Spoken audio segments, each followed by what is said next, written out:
గుజరాత్లో అహ్మదాబాద్లో Sabarmati river front Narendra Modi కట్టుకోవచ్చంట కానీ నరేంద్ర మోడీకి ఊడిగం చేస్తాడంటేనే కానీ మూసీ రివర్ ఫ్రంట్ మాత్రం తెలంగాణలో కట్టొద్దంట. మీకు తెలివి ఉన్నట్టా లేనట్టా, కనీసం మాట్లాడే ముందు సమాచారం తెలుసుకున్నట్టా లేదా అని ఆలోచించాలి. అహ్మదాబాద్ లో నరేంద్ర మోడీ గారు కూడా సబర్మతి నది దగ్గర బ్యూటిఫికేషన్ కానీ క్లీనింగ్ కానీ చేసింది.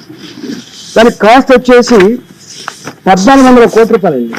ఇక్కడ ఉన్న ప్రజలే కాదు, నువ్వు కూడా బతకనికి వచ్చినవే. నువ్వు బతకనికి వచ్చినావు, ఓట్లు వేపించుకున్నావు, ఎంపీ అయినావు.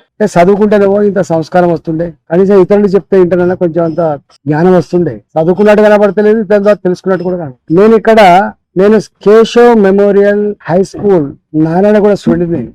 నా junior college Aliya junior college gun foundry. నా డిగ్రీ అంతా PG college of science Saifabad. నా చదువంతా ఇక్కడనే, నా బిజినెస్ అంతా కూడా ఇప్పుడు ఇక్కడనే. నేను దాదాపు అక్కడ ఇల్లు కట్టుకొని నా పాము కథ 34 ఏళ్ళు 35 ఏళ్ళు అవుతుంది. నన్ను కట్టుకొని బతకచ్చినోడు అని చెప్పి కేటీఆర్ హరీష్ రావు మొదటి రోజు మాట్లాడతారు, తెల్లారా జిరాక్స్ కాపీ తీసుకొని ఈటల రాజేందర్ మాట్లాడతారు. తర్వాత ఎవరో రాసిస్తే చదివే వాళ్ళ లెక్క, ఎందుకనే జ్ఞానం ఉందా జిరాక్స్ కాపీ లెక్క మాట్లాడుతున్నాం అంటే నీ పిచ్చి మాటలకు తెలంగాణ సమాజం సిగ్గుపడుతుంది. మేము బరిగీసి తెలంగాణ కోసం కొట్లాడుతున్నాడు, నువ్వు ఆంధ్ర పట్ల సంకల ఉండి తెలంగాణ ఉద్యమకారుల మీద తుపాకీ తీసినట్టు దుర్మార్గుడు నువ్వు.